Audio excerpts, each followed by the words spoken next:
Okay, I'm going to call to order the June 15th, 2023 meeting of the, Johnson County Community College Board of Trustees. I'm Lee Cross. I'm calling the meeting to order and asking if you'll please join me in the Pledge of Allegiance. I pledge allegiance to the flag of the United States of America and to the republic for which it stands, one nation, under God, indivisible, with liberty and justice for all. Good evening. Thank you for being here, and thank you to the administration for the previous retreat we just engaged in regarding guided pathways, a necessary review and explanation of that program. A roll call reveals that I believe we're all present with Trustee Rattan with us on Zoom. So with that being said, I will turn it over to Dr. Bound for awards and recognitions. We actually don't have any this evening. We didn't have any awards last month? Sorry. The baseball team. The baseball team, yes. So the baseball team advanced to the JUCO World Series in Grand Junction and had a great experience there. Unfortunately, they bowed out earlier than they had hoped to. And the rest of the spring had good sports. My And bias. the rest of the team, yeah, absolutely. I apologize for yes. baseball. Yeah. Well, thank you, Dr. Bound. The next item on our agenda is the open forum session. I don't believe we have anybody scheduled on the open forum. Nevertheless, the open forum is an agenda item at each regularly scheduled board meeting. And speakers wanting to make public comment via Zoom webinar must register by completing the registration form below by 5 p.m. the day before. That's yesterday. The scheduled board meeting, speakers must provide their name, city of residence, name of any group they are representing, the topic of discussion, a brief 1 or 2 sentence summary of the presentation, as well as the email address and phone number of the speaker who will be using the Zoom access link. The Zoom link and conference number will be listed on the JCCC board meetings page. Registered speakers should be familiar with Zoom functionality before logging on to the Board of Trustees meeting, and registered speakers should wait until called upon by the chair to speak, at which time the recognized registered speaker will be granted electronic access to address the board. Speakers wanting to make public comment in person must register through this form by 5 p.m. The day before, or in person 15 minutes before the start of this meeting outside of room GEB 137. And when are we switching board meeting rooms? Is that next month? No, it'll be probably September. Oh, okay. Each registered speaker is allotted 5 minutes to speak. If there is a significant number of registered speakers, that time will be reduced for each registered speaker. When addressing the board, please, registered speakers are asked to remain at the podium, should be respectful and civil, and are encouraged to address individual personnel and student matters directly with the appropriate college department. Comments may not inflict or threaten harm, incite violence, or cause a breach of the peace consisting of fighting words, or to commit a crime or cause panic, and please do not be obscene or defamatory. That's a struggle every day for me. Sorry. The chair of the board has the authority to keep in order and impose reasonable restrictions on any disruptive behavior of those participating in the board meeting. I read that each time, and thank you for your patience to do so. I just want to make sure everyone knows how to do it. Having lived through the track and other various incidents, it's imperative that people know that that's available to them. With that said, there is no speakers for the open forum. I'll move into the next item on our agenda, and that's board reports, and we'll begin with Mr. Dick Carter, our college lobbyist, in case people forgot from last Mr. Chair, good evening. Well, we're at that point in the summer where things do slow down just a little bit as far as legislative activity is concerned. But we have some interesting updates as far as what some of the summer and fall activity might look like as far as interim committee topics and meetings. And so I'll talk a little bit about that, as well as some updates from the Board of Regents meeting that has been going on for the past couple of days. Let's talk first about interim committee meetings. This is a non-election year. And typically, we might see a lot of activity in that particular arena as far as the number of committees meeting, the number of topics being studied. Those topics then usually become a report for the next legislature and can typically produce legislation. But we're not seeing that play out. There were 37 committee topics requested, and only 15 committees were approved. There were 123 meeting days requested and only 73 committee meeting days were approved. I think that's one more than maybe last year during the interim. So it should be a fairly light year as far as interim committee study goes. But there are some pretty interesting topics that we'll be observing. For example, taxation is going to be meeting, and they will continue their conversation about property tax. In particular, I think we'll see a strong or robust conversation that surrounds the private versus public competition issues and as it relates to property tax exemption and sales tax exemption. And so that hits us in a number of areas on campus, or potentially could. And we'll be monitoring those activities pretty closely once the dates are announced for when those committees will be meeting. There will be a committee on childcare to study those issues. That is a hot and heavy topic, not only in Kansas, but across the nation. We had a number of bills that were out there in the session last year. None really progressed to a level of going anywhere. So that will be a conversation that we'll be observing as well, given the way the different, whether it's the Learning Lab at the Hersteiner on campus, or how that's treated as part of other child care facilities that might be available elsewhere in the county. The Commerce Committee is going to be looking at business barriers, regulatory barriers to business operation. Again, not a lot of clarity on where that might be going, but that's another opportunity for the topic that I talked about earlier in tax to make an appearance, and so we'll be watching those issues. And then finally, education. Education will be meeting for 4 days this summer. A lot of that will be related to K-12 issues, but we'll certainly be watching as it relates to the number of questions and reports coming out on high school students, their role in taking concurrent courses, those funding streams, and what those trends look like. So that'll be something that we follow as well. The committee members have just been sort of coming together as far as leadership appointments is concerned. No dates have been established yet, and most of those interim committees don't meet until later on after the school year begins. There might be one or two that meet at the end of July or in August, but really the work occurs in September, October, November. So once we kind of have a better idea of what those look like, I'll include those updates in forthcoming reports. A little bit about what's going on at the Board of Regents. Quite a few updates there.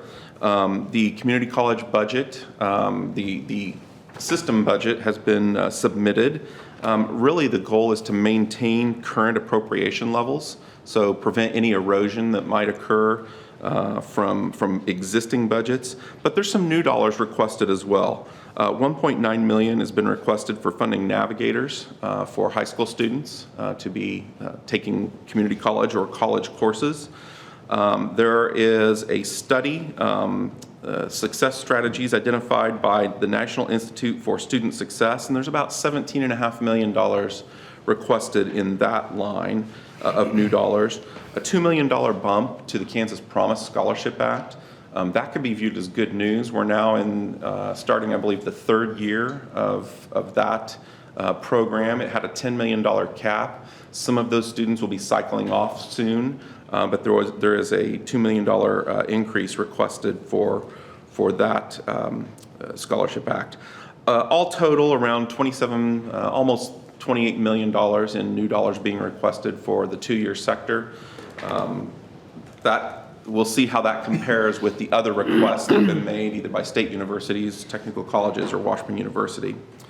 With regards to, and this is news just in the past day or so, the Board of Regents approved tuition increases at state universities anywhere from 5% to 7%. When you talk about real dollars, that's $131 to $250, depending on the institution and where the increases occurred. Again, it demonstrates that not only is Johnson County Community College a good deal, but community colleges in general are good for students across Kansas. And I know how hard this board continues to try and maintain that low tuition rate for our students. Those were approved at this meeting and have received a little play in the press. Matt Casey, who performed the government affairs coordination on behalf of the board, will be moving to K-State to take over the new executive director role for government affairs. Many of you may recall Sue Peterson, who was with the university for 30 plus years. She retired this year, and they had a search, and Matt was tabbed to take on that role. That there actually is going to be another person that will be supporting him as well, which means the Board of Regents will likely be figuring out what their next step looks like as far as coordinating government affairs liaisons. So congratulations to Matt. And then Regents activity.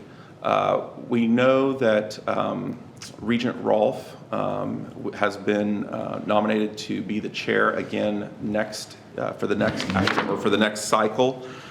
He will likely be reappointed. There are two other regents up that we don't know for sure, but likely will not be reappointed, and that would be Shelley Kiblinger and Cheryl Harrison Lee. And so we're watching to see whose names come from the governor's office for those next appointments. And that process should be continuing throughout the summer. Those folks will go before the Confirmation Oversight Committee that meets in the summer for their confirmation oversight hearings.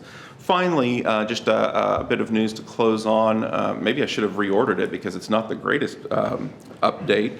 But Legislative Post Audit had announced, I believe a year ago, that they would be undertaking an audit on college athletics. And it ranges everything from the cost of athletic programs at community colleges, the number of students that live in the community college territory or district, scholarships for those athletes. And I think that we'll fare pretty well in that arena, given the size of the school here and the number of programs that we have. When you compare that in a percentage amount to other community colleges, we're in a pretty good position on all levels for that. But our athletic department will likely be getting a call here soon from the Legislative Post Audit Committee. We can expect that audit will take about 4 months. I don't even think it's gotten started yet, but it will be probably in the near future. And that'll be a report that will be presented to the legislature in 2024. And so that's something we'll obviously be following pretty closely. And we'll have the opportunity to review and comment on once that's done. I think, Mr. Chair, that's probably a great place to stop and see if there's any questions. There were some other things in the report if people have questions about that I didn't specifically cover in comments, but happy to answer questions. Questions for the gentleman from Shawnee? Mr. Trusty. Quick question. I read through a number of the requests for interim committees, and you mentioned in here that many of the topic requests were narrow in focus with a likely intended outcome or to produce recommendation for the 2024 legislature. So I guess my concern is that many of the legislative hearings in Topeka during the session now are stacked in favor of one outcome or the other by the chairman of the committee. Should I expect anything differently on interim committees? Isn't that kind of the legislative process that's been going on for years? I do think that when we had several bills, here would be a good example on perhaps election integrity. We've had several bills this past session on those issues. There was a significant cleanup bill that made its way through the process that was sponsored by the Secretary of State's office, cleaning up statutes from many years ago. That passed through, helps shore up some of that process, but there still is this attitude out there that things just aren't right. And so even though we had bills that didn't make it or had hearings and weren't voted on, we're going to have an interim committee on election integrity or election security this summer. That's just kind of an example. And so you can kind of expand that to other topics. I should have told you this was a rhetorical question, I suppose. But thank you for clarifying my cynicism. Other questions for Mr. Carter? I do have one, Mr. Carter. I was actually at Cape War yesterday, and we said goodbye to Shelley Kiblinger and to Cheryl Harrison Lee. So are they already aware? I mean, I assume they're aware that they are not going to be reappointed, but John Rolfe knows that he is going to be reappointed? I haven't seen any, the fact that the board elected him to chair the Right, last month. 9-member board for, again, the next year, probably gives some indication that that's the case. Again, it's we haven't seen anything coming out of the governor's office yet, but those are those are the indications that we're kind of picking up on. Okay. And then they are nominated during the summer, and they take their position next month. Is that correct? Two new ones? Well, they go through the confirmation oversight process. Right. And they can sit, I believe they can sit on the board until, even though a formal vote in the Senate is required, once they've gone through that confirmation oversight process, they can sit on the Board of Regents, even until the full Senate confirms them next session. Perfect. I just thought that would be helpful for people to understand. Thank you. Other questions for Dick? Dick, in case you beat me to it, would you tell the governor that Greg Musel and Nancy Ingram would be available for the Board of Regents? I'd be happy to do that. I've looked at some news articles here. Why exactly were income tax and sales tax down last month? Do we know why? Is there any? Well, there are some new formulas for reporting some of those items, and while they look down for last month, they're ahead of projections.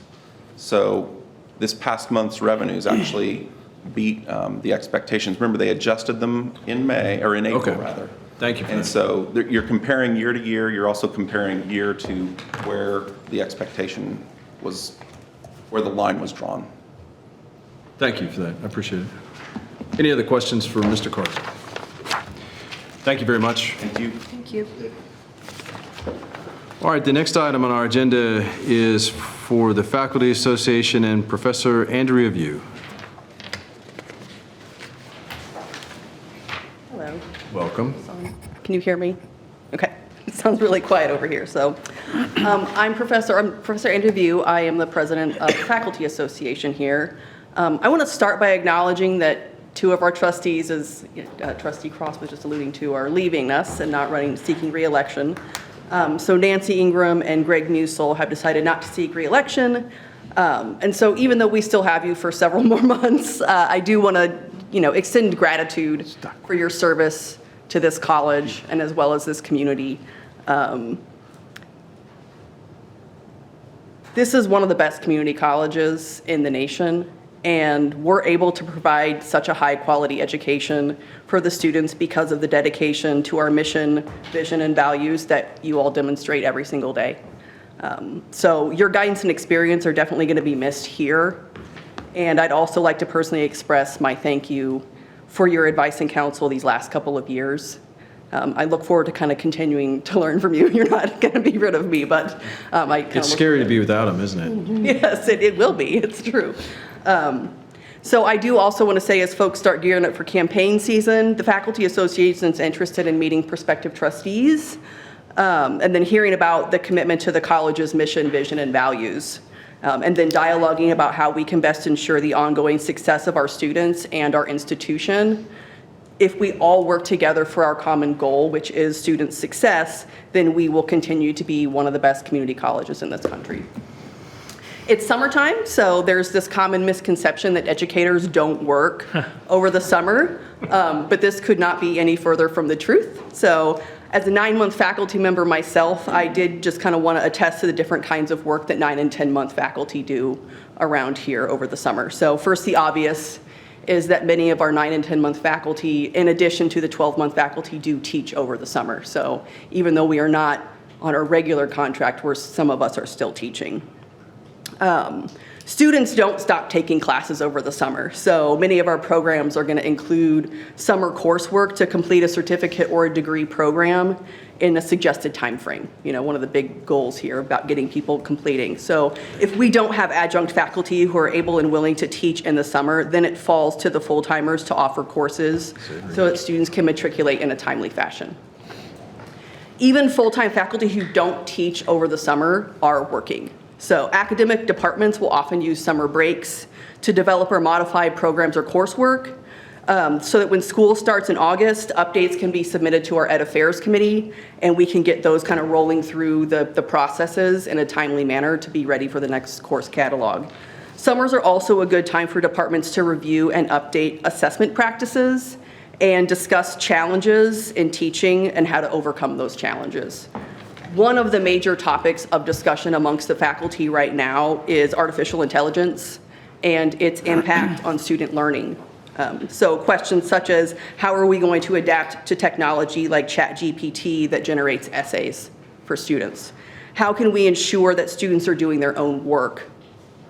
How can we prepare them for what the future is going to bring in terms of the skill sets that they are going to need that we maybe, that technology is still developing, so how can we make sure that they understand it and use it ethically, for example? Faculty at community colleges like JCCC deeply care about students and their success. We would not be teaching at a teaching-centric higher education institution if we didn't. To that end, we are constantly assessing our approach to teaching and our students' learning, asking ourselves if there's a better way to approach our teaching, a better way to engage students in the material, or help them develop lifelong skills like critical thinking and effective communication. We alter our style of teaching, our materials, and our assignments and assessments to reach students where they are and get them to where they need to be. In addition to the constant revision we're doing for the classes that we have taught before, we're also prepping new courses that we maybe haven't taught before. So there's this constant revision of the current coursework and then also creating new coursework for our students to have more robust curriculum. So teaching for us is a passion. It's not something one just does on a whim, and the faculty at JCCC are some of the most dedicated educators that I have known. Regardless of what area we teach in, we are committed to the success of our students and to the mission, vision, and values of this college. It can at times be demoralizing when we've poured our time and energy into thinking about student learning, working on our teaching, and designing coursework, only to have someone who doesn't understand academic work come along and critique our motivations or work ethic. The notion that faculty are lazy or phoning it in is misguided and misinformed. We are professionals who care deeply about our work and know how important it is for the people that we see in our classes every day. I've spoken with some folks in this room about burnout, which is very common amongst all professions. It's not something just academic burnout is. It's all over the place, right? As it relates to faculty, burnout can be caused by a lot of things. So as a new faculty, I recall being overwhelmed just by the sheer number of different classes that I was teaching and having to prep those classes. That I think still does ring true for some folks, right? The longer we've been here, the more we get used to that and the more we prep things, but for newer people, it's still a thing. And in smaller departments, full-time faculty need to take on a variety of courses to ensure that students have access to the classes they need or that they desire to take. Some programs might have difficulty finding qualified adjunct faculty. And in order to offer the full curriculum, full-timers are asked to teach a great deal of overload, sometimes well over the normal limit. As programs grow, this additional demand will also continue to grow. And that is just teaching. It doesn't even scratch the surface of the service-oriented work that faculty do at this college and around the community. Serving on committees, organizing conferences and other events, conducting program assessments and program reviews, overseeing adjunct faculty, volunteering in the community, building partnerships around this community. Now that we've had a wave of retirements, the number of faculty available for service is lessened because we try to limit the amount of service for people in peer review. And there's a good reason for that. It's because they should really be focusing on their teaching and not on all of that additional service work. However, the work that has to be done doesn't go down, and in many cases has actually gone up.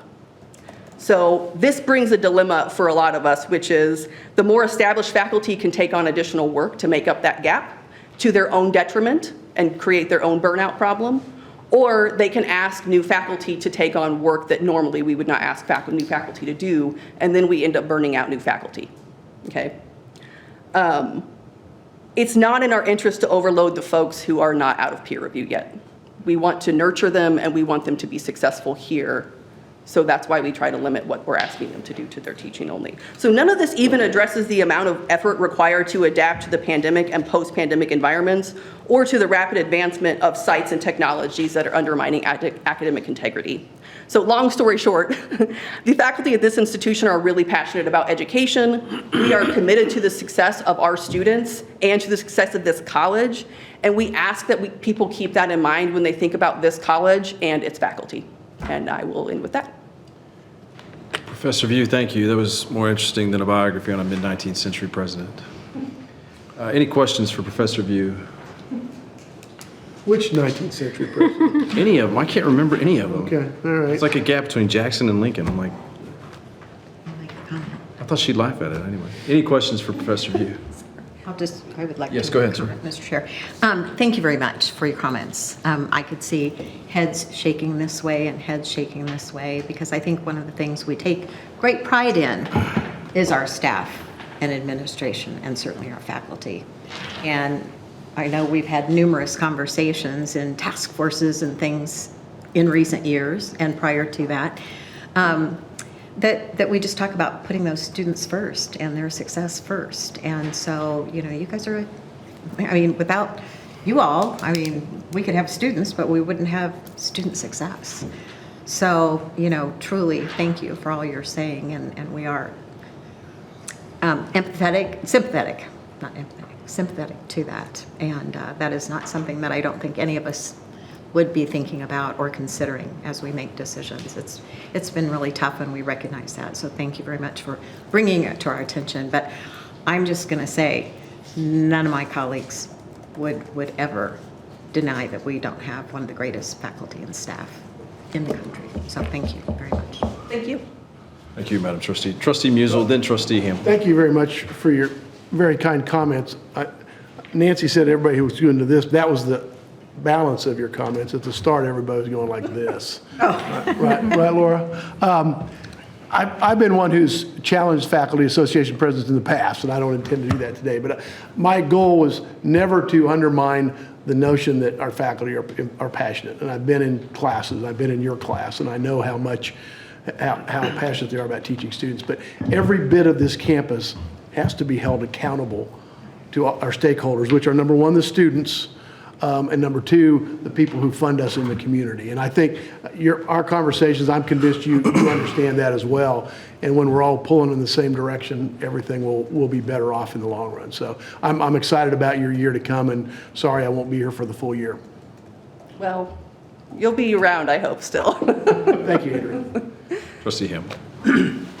Yeah, my comment's a little bit different than your topic, but I've had numerous conversations with Jim Liker, Brett Cooper, and yourself, and many of the other faculty that work on campus. And there's some jobs that are tougher than others, and I think the job you're in is one of the toughest ones. We joke, and obviously we talk about Andy has 7 bosses, and that's difficult to hear. 7 people sometimes pulling you in different directions, and I don't even know how many bosses you have in this role. So, and the same thing for Jim and Brett, and so. Thank you for doing this role that's pretty tough to do and get everybody everything they want at all times. So, but thank you for taking on the challenge. Thank you. I'll just add and recognize former FA President Ron Palchek walked into the room. He's a friend and ally, and I'm glad to have him here tonight. Thank you for being here, Professor View. I've enjoyed many of our conversations, and I will say you are more audible than Brett Cooper, so that's helpful. And thank you also to the FA. I know that we have an item we need to approve tonight to raise adjunct faculty 2.75, which coincidentally matches what the Faculty Association negotiated a few years ago. So the faculty have always led the betterment of the college community, especially our students. If I may just ask you, you were here for the Guided Pathways discussion, is that right? Yeah. What did you think? I think it's interesting. I actually was jotting notes just for my own personal bit. I think, to me, one of the questions that comes out of some of the, what were they called? Meta majors, thank you. I'm always thinking about political science, because why not? We sort of are so interdisciplinary, we can apply to a lot of places, right? So like public administration versus, what I do. It's very different, but it's all similar academic pathways, I suppose. But in general, I think it will be helpful for students, because it is true that when I see my students, they don't necessarily know all the potential career pathways for a political science degree, or with getting some content in public policy or public administration. And it's a similar thing to the example about accounting, right? You could actually get a degree in public administration and go work for like the FBI or the EPA NCIS. or, all over the place. So I appreciate that we're going to start having some of those conversations with students earlier on, because by the time they get into my classes, maybe they think they know what they want to do, and then they're like, oh, this was really interesting. And had I thought about this before, I might have gone toward public administration. I keep saying public administration. I just think that's a really good pathway for students in the future. But so those were some of the things that crossed my mind. I caught you flat-footed here, and we hadn't talked prior, so Yeah, sorry. I appreciate your comments. The mandatory, I share Trustee Hamel and Smith Everett's concern about mandatory counseling. I think there's something to be said about being with a person that you don't get along with or maybe difficult to cohere. But what do you think about mandatory counseling? I can see why there's a concern that people might not want to do it and then will just go elsewhere. I guess I do understand that as a concern. I'm not sure that that's how people will think about it. It might be a thing like, what a drag, I have to do this, but I might as well just do the one-time mandatory, and then if I have to do it again, maybe down the road. But the idea, I think, is like getting them in the door early. They can maybe see the value in the advising that they're going to be getting. And, I'm thinking back to John's predictive analytics and the inclusion and belonging. I know we haven't gotten to the committees yet, but the org chart, it's like a diagram of steps or whatever, the tree, thank you, decision tree. And I was thinking about the placement of where seeing an academic advisor sat on that. And it came after, are they in good academic standing, right? So if we can get them to an advisor before they even get to that question, we can still ask the question, but maybe we're going to see fewer people that get to that, no, they're not in good academic standing, because they've already gotten the advising they needed before they started taking the classes. That to me is how I thought about it. But I get the feeling you may be more effective with charts and laser pointers.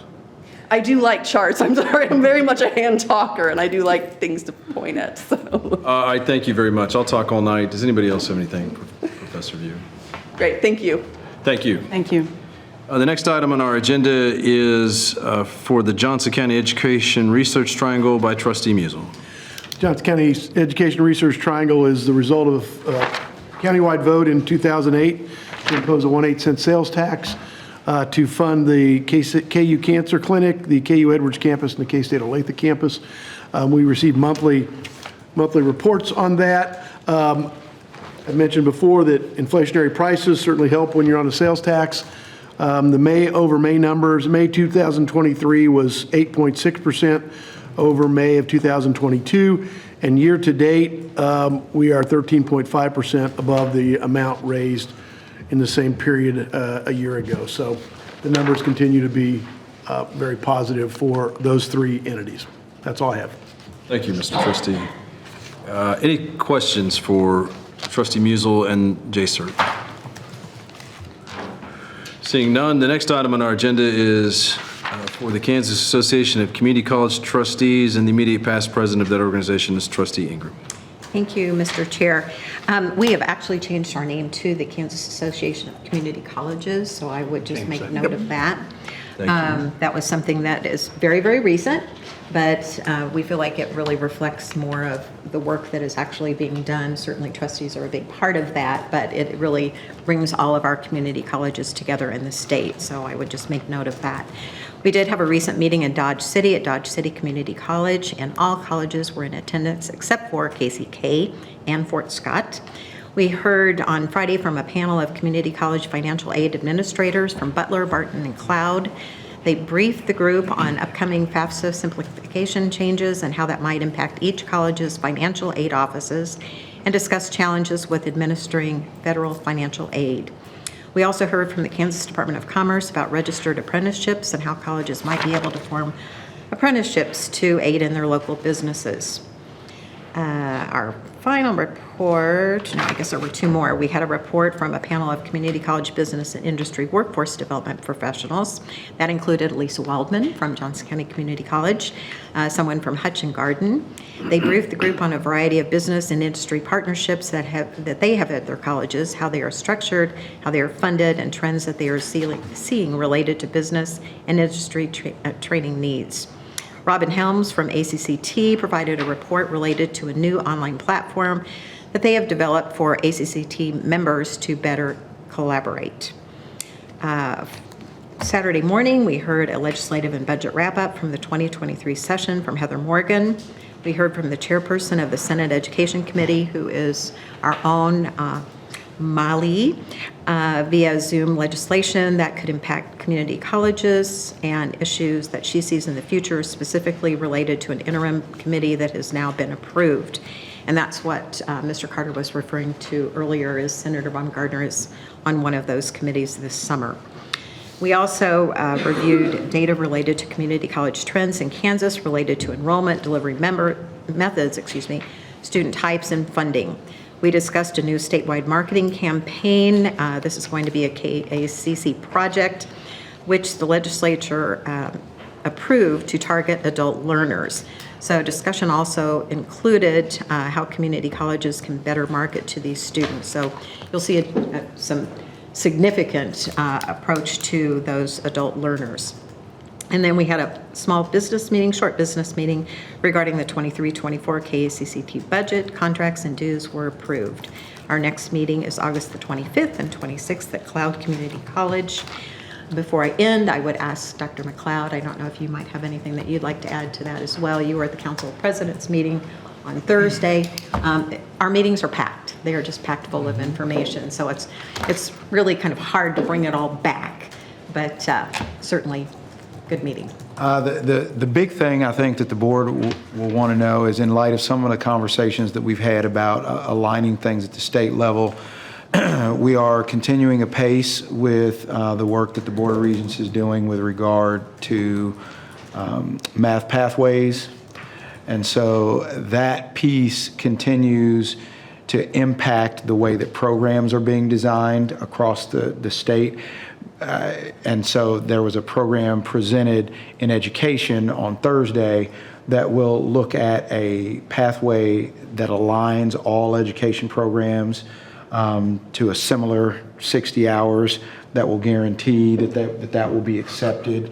And that's in line with the work that the schools are being asked to do with math pathways, to look at which folks need to take the college algebra approach into calculus based on STEM degrees versus stats for people who are doing more humanities degrees involving human sciences, versus folks who need quantitative reasoning type courses. And that work continues kind of apace. So that's some of the bigger things that they're working on that is kind of touching multiple committees, because of course that is asking for policy recommendations to require certain things, while also having seated groups of faculty and staff from the colleges and KBOR to actually align all of these things and set the frameworks. Thank you very much.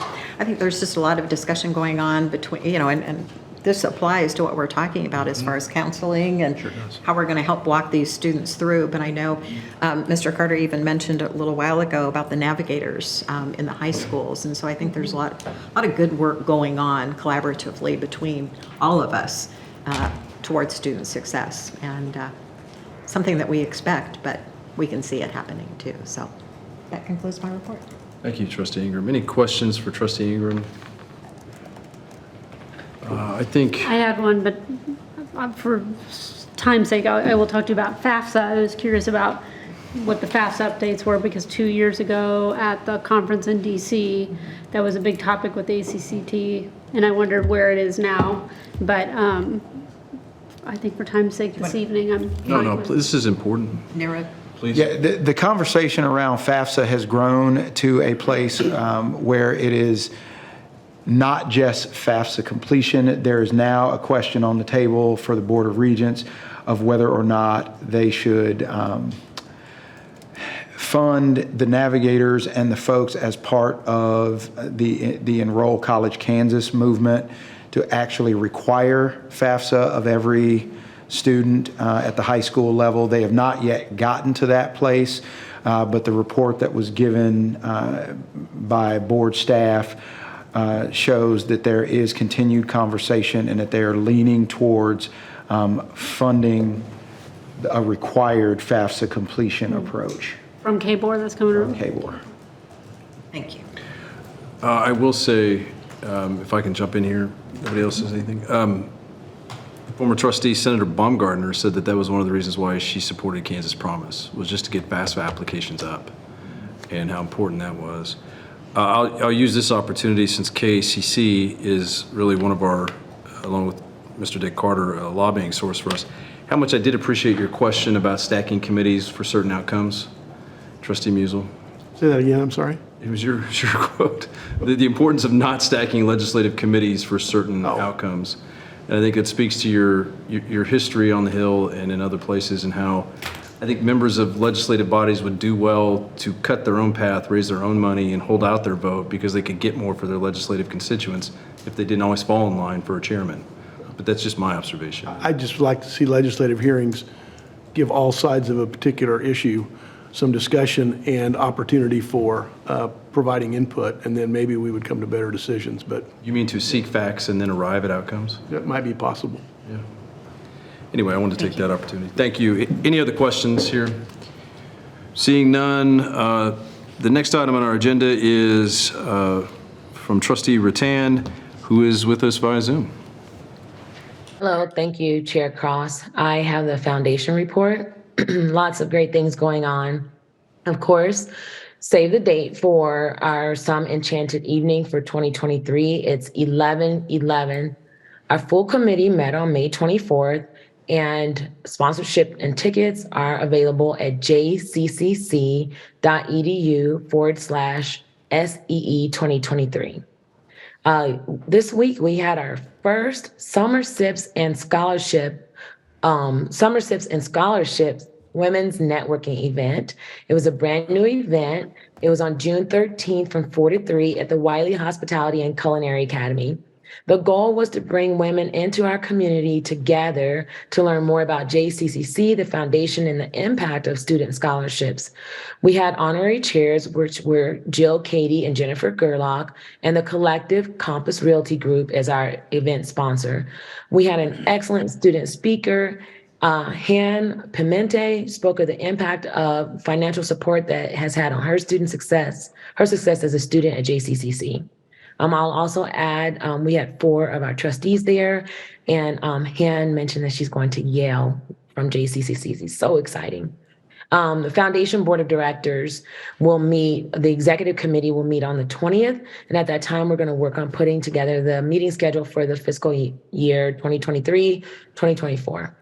The Harvest Dinner for 2023 is scheduled for August the 25th from 6 to 8 p.m. at Capitol Federal Conference Center. This helps support the future of sustainability at JCCC. Dig into the savory flavors of 3 delicious courses prepared by a local chef and JCCC alum, Chef Sarah Nelson, who owns Umbra. Each appetizing plate will be crafted with fresh produce from our own Open Petal Farm and other nearby producers, reflecting the essences of the local harvest. Tickets and table sponsorships are going to be available soon. Following dinner, sway to a soulful blend of funk and blues from local powerhouse group, the MGDs, at the free Light Up the Lawn concert in front of the Nerman Museum of Contemporary Art. Save the date for another event, the Nerman Museum Celebration of Wildlife. On September 9th from 6 to 9 p.m., we're going to celebrate 30 plus years of art on JCCC campus by hosting a fundraiser to support the Nerman Museum. Save the date for this great event. The Cohen series, the Clint Black concert has been rescheduled to October the 27th at the Midwest Trust Center. Had to be rescheduled based on the advice of his doctors. Clint needs to undergo a procedure on his back prior to his performance. Thank you, Mr. Chairman. This concludes my report. Thank you, Trustee Rattan. Any questions for Trustee Rattan and the foundation? Can I add a comment? Sure. The 4 women on this board attended the Summer Simpson Scholarships. That was focused for women primarily, and some of our fabulous employees of the college, and our cabinet members were there too. I just wanted to give a little anecdote of a woman that I met at the event who was telling me many of her friends' children that attended JCCC, and all those students came from families that knew about college, and they came here for, initial coursework and then went on. And I made a comment about how there are a lot of students at JCCC for whom they aren't that lucky, or that's not how they get here. And then, just like magic, our student Han got up and spoke about her story, which is incredible. And she was homeless and medically fragile for a period in her life, and is now going to Yale. And the woman that I was speaking to turned to me and said, "Wow, I had no idea." So I just want to reiterate to this group here that we are ambassadors for this college, and we're also ambassadors for telling the story of all the kinds of students that find a place here, and that we have to be an institution that finds a place for both of those parties in that conversation. And I really appreciate that event and how much work went into it so that we can get women to the college and know more about it. So thank you. Thank you That's for my sharing. comments. Any other questions or comments? I do have a, Yes. oh, go ahead. No, yes, ma'am, go ahead. I just want to thank the foundation department and Joy again and again that as for an inaugural event, from what I saw, it ran very smoothly. It was very successful. And so thank you again and again for all of the work that you put in to pull off this event and creativity.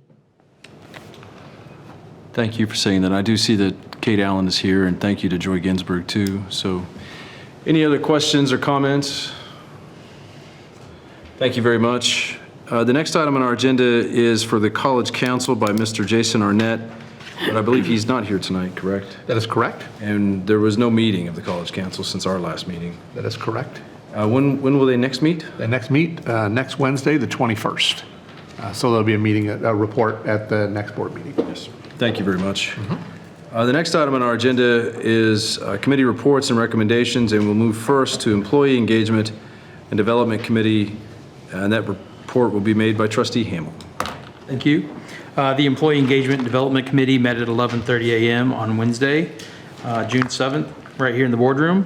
Those present were Trustee Mark Hamill, Nancy Ingram, and Melody Rail, along with Mickey McLeod, Rachel Lears, Colleen Chandler, Chris Gray, Caitlin Murphy, Rachel Haynes, Linda Land, and we basically went over the fiscal year 24 staff salary increase. The salary increase for the faculty was negotiated as part of the master agreement effective July 1st. To match the bargaining and non-bargaining unit employees, it was recommended that the non-bargaining unit staff receive the same compensation increase of 2.75 that we talked about earlier. The 2.75 increase will include the management budget approval by the board on May 11th, 2023, will be effective July 1st of 2023. There's a recommendation that the Employee Engagement and Development Committee at the Board of Trustees authorize effectively July 1st of 2023, a 2.75 increase to the adjunct faculty salary scale and a 2.75 salary increase to all non-bargaining unit salaried and full-time, part-time, hourly employed as of June 30th of 2023. And do you so move? I so move. I'll second. The motion has been made by Trustee Hamel and seconded by Trustee Ingram. Any discussion here? Any discussion? I will jump in and say thank you to Professor View and the Faculty Association for negotiating the 2.75 salary increase, and thank you to the President and the administration for generally following the custom of using that for everyone across the campus. And I just wanted to recognize that because it's not always easy to ask for more money. With that said, all those in favor of supporting this motion, please signify by saying aye. Aye. Aye. Those opposed, no. The motion passes unanimously. Trustee Hamel. We also talked about the compensation plan, and per the compensation policy 418.04, Human Resources will present the compensation plan to the board each fiscal year. The college administration recommends extending the current compensation plan until the completion of the job architecture and compensation project work by Culpepper and Associates. It is a recommendation of the Employee Engagement and Development Committee that the Board of Trustees accept the recommendation of the college administration to approve the compensation plan as presented. I so move. And you so move. The motion has been moved by trustee Hamel. Any second? I can second. Motion has been made by trustee Hamel and seconded by trustee Smith Everett. Any discussion on this point? Chair. Just want to, Trustee I Musil. understand this is kind of an interim step while we're waiting on the other most important things that we're doing, because I think there, at least I will speak for myself, there was some confusion about what exactly the compensation plan meant the last time I voted on it. So I'm very much looking forward to the results of the ongoing work to make sure we get it right the second time. Trustee, thank you. Is it trustee Rio? I just wanted to echo Trustee Musil's comments. I think it's important to recognize that this is an interim solution to a long-term issue that we're attempting to fix with the Culpepper project and some of the other things that are going on. And I just want to make sure that we recognize that that's the case. Thank you very much. Any other questions, comments on this point? I'm going to call the question. All those in favor, please signify by saying yes. Yes. Yes. Those opposed, no. In the opinion of the chair, the motion passes unanimously. Trustee Hamel. Thank you. We also had a couple updates. The job architecture project update. JCC is in phase 2 of the project where the job matching and levels are the focus. Campus leaders have been asked to complete a PDQ, a position data questionnaire, for non-bargaining unit staff positions to document the primary duties and responsibilities of each job. Direct supervisors, managers will provide a draft of the PDQ to employees for their input before final review by Human Resources and Cabinet. The Info Hub page will be devoted to the project. It is now updated with frequently asked questions and sample PDQs to assist employees, supervisors, and managers. HR has scheduled sessions twice per week to open to anyone with questions about this part of the project. And as we know, this is one of the most important things we have going on right now at the college to make sure we get this right. So obviously we want everybody's participation as much as we possibly can, and any kind of questions you have, please bring it forward. We also have an update with the employee engagement survey update. Over 70 employees from all areas and levels participated in the focus group in April and May. Over the next several weeks, employee engagement and institutional effectiveness will meet with supervisors to provide an in-depth review of data for their area and provide them with a template to develop action items for their specific areas. Targeted focus groups will meet during professional learning days. Action steps for the departments of the college will be developed this fall during late 2023 through December 2024. The college and departments will work to implement these action steps. The first pulse survey will be conducted in spring of 2024. So I also, we were told that we were happy with the 70 plus employees that participated in that. I would really love to see much more from myself. I want as much participation as possibly can to really get this right. So that concludes my report. Thank you for that. You'd like to see more employees Participate. engage? Okay. Yeah. Thank you. Any questions for trustee Hamel here? Trustee Smith Everett, then trustee Rowe. I just wanted to echo Trustee Hamel, the same concerns that I have. And I mentioned them in a meeting last week when this came through DEI, I guess, about the employee survey. I don't think it was a big enough sample size to use that initial survey to make decisions that impact the rest of the college. I also would say that I am probably a pretty strong voting no when it comes through to the board for us to use any of those action steps, because making decisions based on a small sample size that impacts everyone shouldn't be the first thing we do. It should be getting a bigger sample size. And I want to thank you because you really brought that to light the last time this came up. And as I've spoken to other people and found out about how other companies and places do surveys, there's a mandate, it's a requirement. And all of the different departments understand that it's a requirement, and until it meets a certain threshold of so many employees, it's not closed. And I think that might be a better way for us to move forward so that then we can make decisions that really are getting an appropriate sample from our employees. So thank you for that, and I just wanted to echo your similar concerns. Thank you. Trustee Rail. Yes, I also wanted to echo Trustee Hamill's comments about the importance of this phase of the Culpeper project. The PDQ portion of the project ultimately determines, I suppose, for lack of a better explanation, the job descriptions of what folks in our institution are doing. The job descriptions touch every facet of the employment relationship. And we have to get that right from the beginning. What comes to my mind is the old adage, garbage in, garbage out. You know, if we don't get it right in this phase, this beginning phase, everything that comes after is tainted, and aspects of the employment relationship that we potentially have not even considered.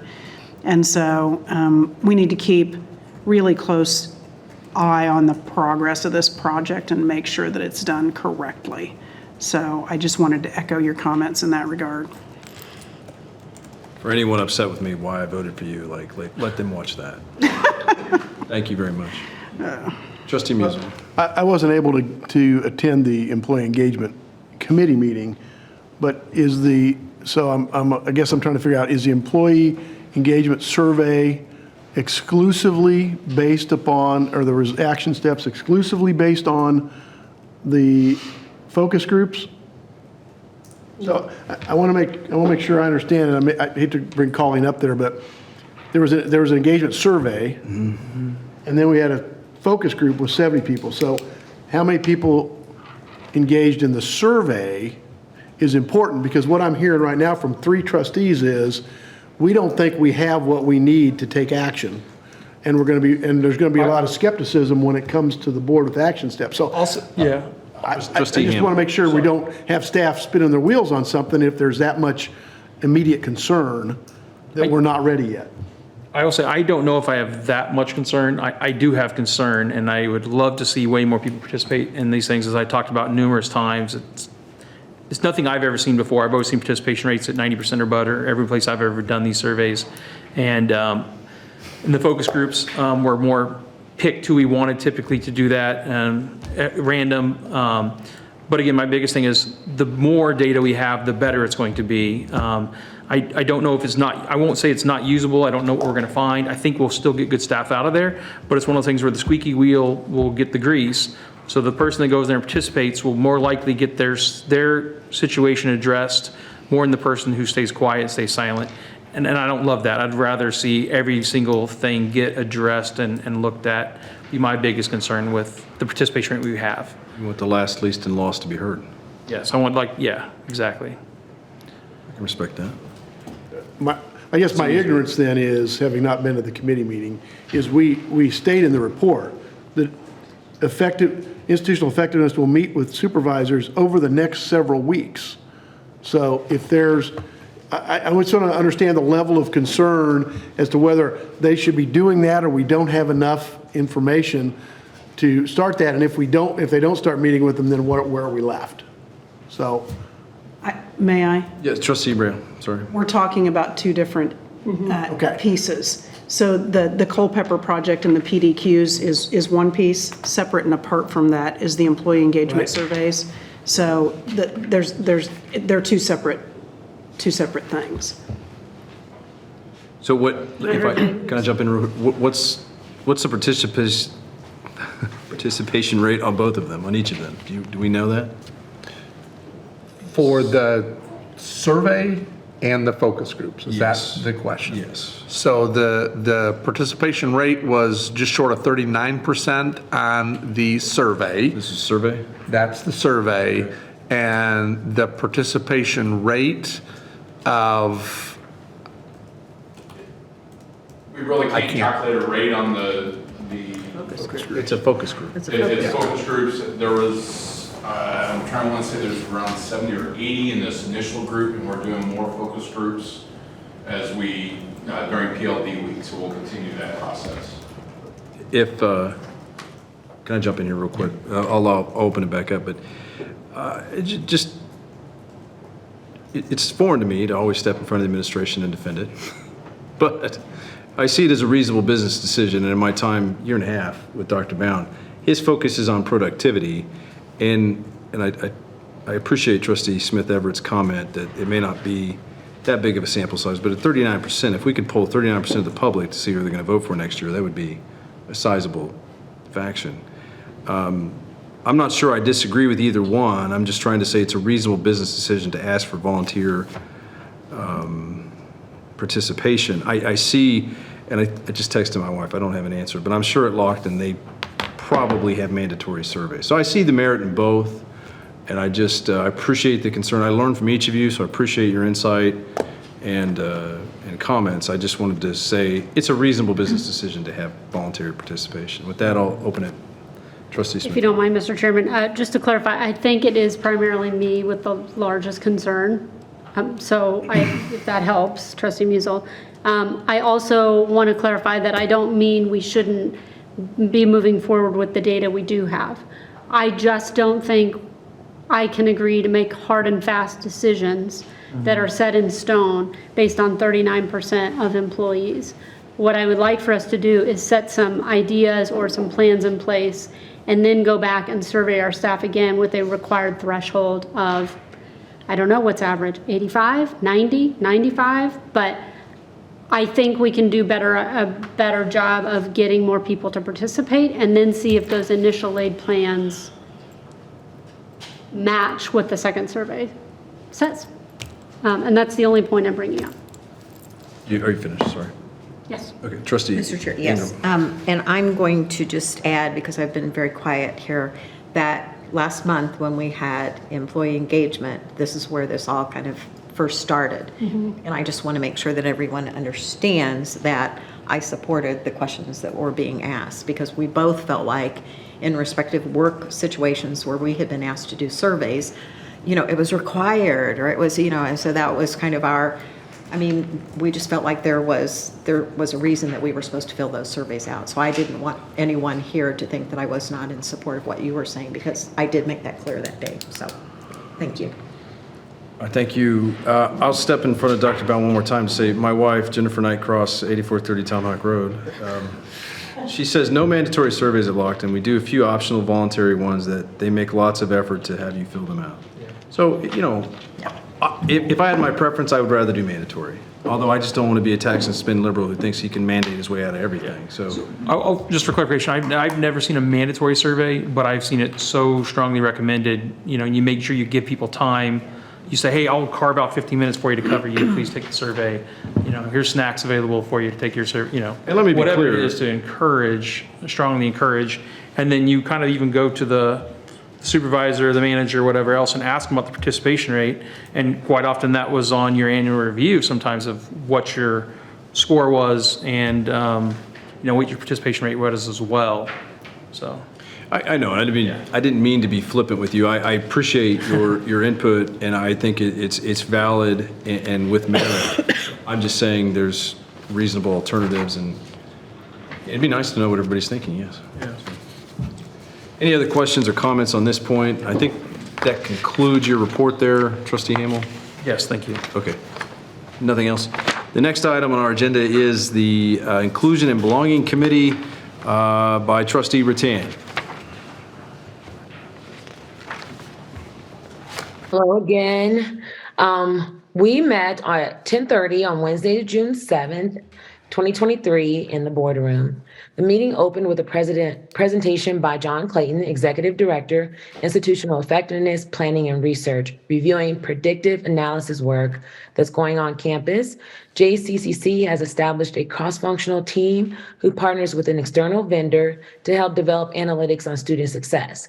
The goal of this work is to determine actionable data to allow for enhanced wraparound services to help students be more successful in achieving their academic goals. If we can better predict the probability of a student's departure, interventions can be put in place sooner to help them continue their education. Early evidence indicates 3 major predictors are a student's economic status, if a student meets with an advisor, and how early a student enrolls. Next, Mr. Clayton provided an overview of existing inclusion and belonging metrics from the most recent Ruffalo Noel Levitt survey. The DEI strategy data team at JCCC looked at these metrics and developed recommendations for improvement. These went to the strategy goal teams to review for alignment, and then they were sent to the cabinet. The cabinet approved these metrics as the key performance indicators for inclusion and belonging. The ultimate goal is to effect positive change in a way that moves more inclusion and belonging survey responses to agree and strongly agree categories. To close, Kate Allen, Vice President for College Advancement and Government Affairs, reported that the new Executive Director for Inclusion and Belonging is Marquise Harris. He will begin in July, and he will attend the August Inclusion and Belonging Committee meeting that is scheduled for Wednesday, August 2nd, 2023 at 11 a.m. in the boardroom. Mr. Chair, thank you. This concludes my report.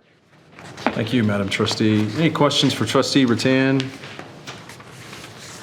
And congratulations to the administration on that hire again. Seeing no other questions or comments, the next item on our agenda is the Management and Finance Committee by the man, the myth, and the legend, Trustee Musil. Thank you, Mr. Chair. Management Committee met bright and early on June 7th at 8:30 a.m. Along with myself and Trustee Hamel and members of the staff. The first item on your agenda for action today, we have a number of action items, so I'll try to go through them quickly, but this is simply authorizing the administration to enter into an easement agreement with Evergy that would connect the two circuits on campus and allow the campus to remain powered. If one side circuit went down, the other one would take over. Right now, if one side goes out and we have to close half the campus, we close the whole campus. This is at no cost to the college. It will simply allow an easement to be given a non-exclusive easement to Evergy to put their line in. So it is a recommendation of the Management and Finance Committee that the Board of Trustees accept the recommendation of the college administration to approve the grant of a non-exclusive easement on JCCC property near and around the train road southwest of the ITC building to allow Evergy to connect two existing circuits for improved reliability and service in the JCCC campus area, and that the board authorize the president to execute the necessary documentation to grant such easement and to take such other action necessary and appropriate to effectuate the same. And I would so move as the longest motion I've ever made. Thank you, Kelsey. I'll second. Motion has been made by Trustee Musil and seconded by Trustee Ingram and written by a lawyer. Any discussion? Any discussion? So this should mitigate the power outages we keep experiencing at least once a year, or a couple times a semester, where the whole campus has had to shut down because one building has affected, or one outage in one place. Is that correct? If half the campus goes out now, we have to shut down the whole campus. I can't speak to if one building goes out or something. This will improve reliability on campus as a whole. And Evergy will pay for it because that way we will keep the campus open and they will keep selling electricity instead of us shutting down the entire campus. So it's a win-win, in my opinion. Okay. Any further discussion? Questions, comments? Seeing none, all those in favor, please signify by saying aye. Aye. Aye. Those opposed, no. Motion passes unanimously. Trustee Musil. We had a very detailed capital acquisitions and improvement progress report. If you look at the items on the committee day agenda and the documentation Tom Hall went through in great detail, those items where we have authorized large capital expenditures and where they stand in the process, it was very helpful, and it is an intention, as I understand it, to include that now on a periodic basis. I don't know how frequently, but so we can all follow when we say we're going to do a science lab, or we're going to do restaurant renovation, or we're going to do a roof, we will know where it stands. Janelle Vogler gave a budget update with respect to the management budget that was adopted at the May 11th, 2023 meeting. In August, we will be asked to approve and publish a notice of public hearing and notice of revenue neutral rate hearing, the two hearings that we would have to have, that we would schedule then for our September 14th board meeting. In the September board meeting, we'll have the mandatory public hearings and vote on the legal budget to be adopted for academic year, fiscal year 2023, 2024. And finally, we had a number of procurement items by Jim Fikert, Executive Director of Procurement Services, that I'll go through now. We had 4 items that were single purchase reports, single source purchase reports of $150,000 or more. The first was with Apple for part of our instructional technology plan for computers and tablets. I know that earlier today an email went out with a great amount of detail about the items that were being purchased with this $200,000 bid, and also for the third item, which is the Dell instructional items. But it is a recommendation of the Management and Finance Committee that the Board of Trustees accept the recommendation of the college administration to approve the single source justification to Apple for FY24 instructional technology plan purchases for an estimated amount of $200,000, and I so move. Second. The motion has been made by trustee Musel and seconded by trustee Ingram. Any discussion here? Trustee Hamel. Yeah, I wanted to say thank you for getting the details on this thing here today. That was really helpful. I do have a couple questions actually about it. If it's, I don't know, it might be kind of flat-footed because I just got this late. So the price on these computers, is this any kind of a warranty on these? It looks, because these look a little higher than the computers that I've purchased myself. Did anybody have the answers on this? I don't know if we have the warranty agreement handy, but these are purchased on a cooperative purchasing contract as noted in the report. Okay. Okay. All right. Thank you. I think the difficulty in that from a staff perspective is that these are both for administrative and instructional purposes. The laptops may have different software, different hardware, different capabilities, and so this is not a one-size-fits-all. And it is through a cooperative purchasing agreement, so somebody somewhere bid this out as a group for volume discounts. So it's difficult to compare this to retail purchasing because I don't think I purchased the same computer that we may need in some other portion of the college. And just as an example, we're looking at 17 Apple computers for $59,000. That seems, but I'd be curious to get more details at a later time on that. Any other questions, comments? I will note for Apple and Berkshire Hathaway that I have several Apple products, and despite my earlier comments, I do love them, but you can ask Dr. Pound, just because I love you doesn't mean you don't get criticism. So, any other discussion? Seeing none, all those in favor, please signify by saying yes. Yes. Yes. And those opposed, Yes. no. I believe the motion passes unanimously. Trustees? Okay. We move to the next item? Yes, sir. Sorry. The next item is for campus-wide fiscal year '24 technology products and equipment, including laptops, cables, headsets, servers, desktops, desktop printers, et cetera.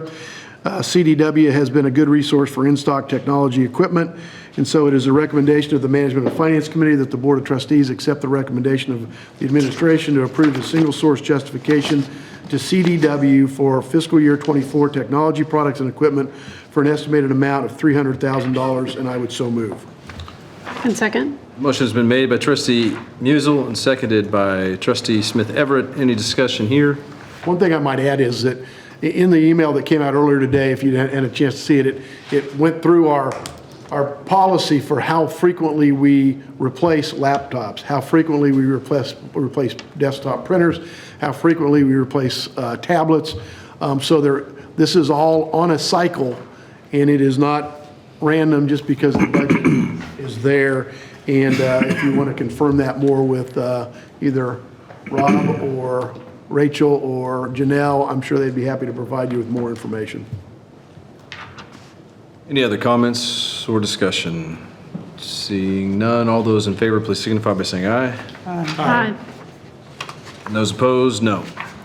Motion passes unanimously. Trustee Musel. The last item was part of a cooperative purchasing agreement as well. The next single source purchase is from Dell Institutional Technology Plan Computers and Chromebooks.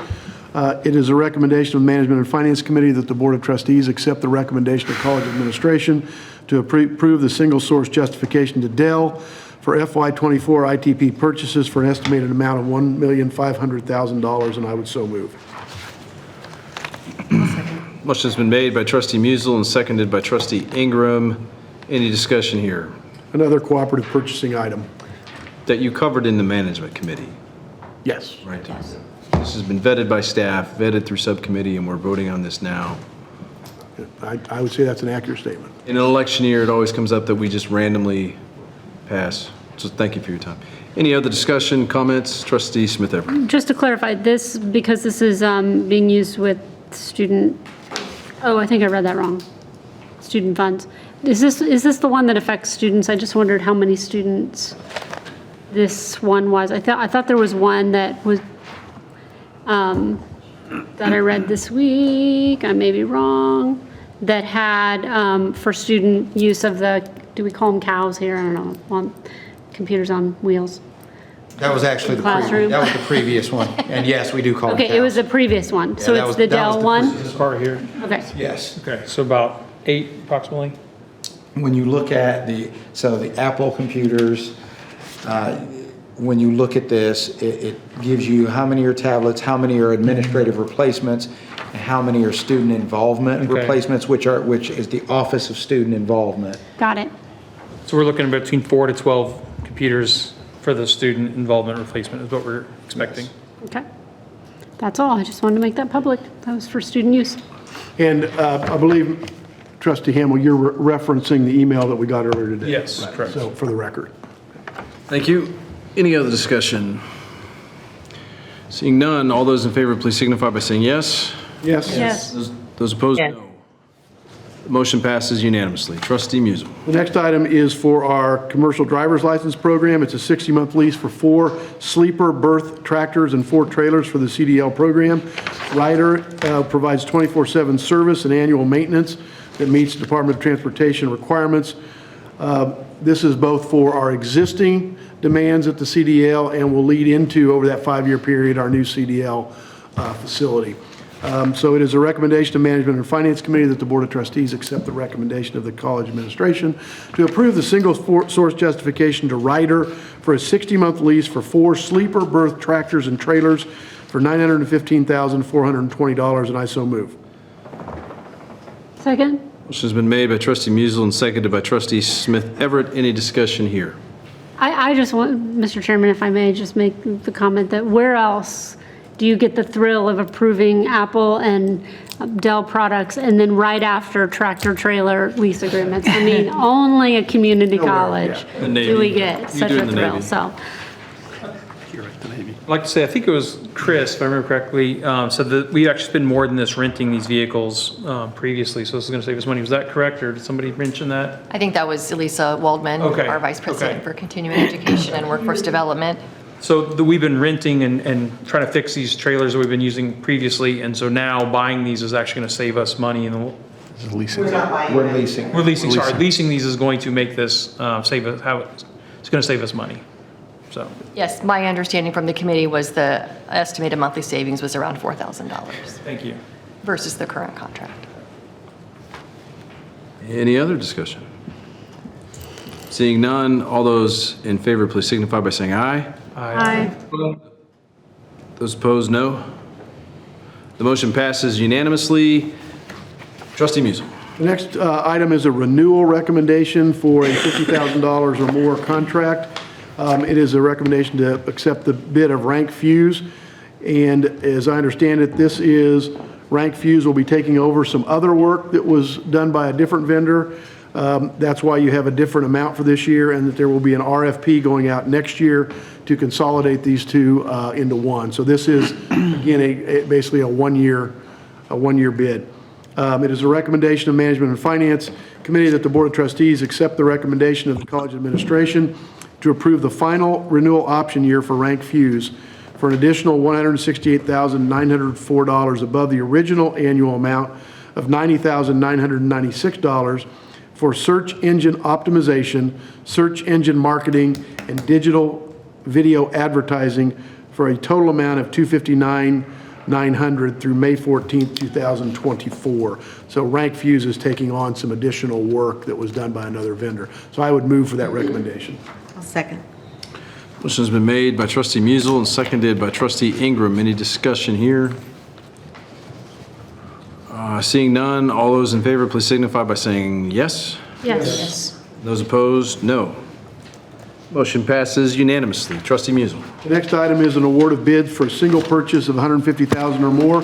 This involves the Red Barn on the west side of campus over by the police academy, which I understand was an historical building that was on this campus when the campus was first developed in the 1970s, and it needs some work.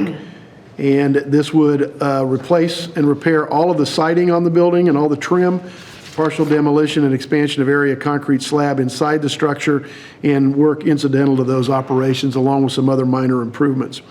It is a recommendation of the Management and Finance Committee that the Board of Trustees accept the recommendation of the college administration to approve the low bid from Diamond Contractors for JCCC Red Barn repairs in the amount of $147,731.20, with an additional 10% contingency of $14,773.12 to allow for possible unforeseen costs, for a total estimated expenditure amount of $162,504.32, and I so move. Second. The motion has been made by Trustee Musel and seconded by Trustee Smith Everett. Any discussion here? Any discussion? Seeing none, all those in favor, please signify by saying aye. Aye. Those opposed, no. Motion passes unanimously. Trustee Musel. The next item is an award of a bid for concrete repair and replacement on campus to R&R Concrete. It is for pavement, curb, and sidewalk work, and includes additional contract pavement work in various areas throughout the main campus.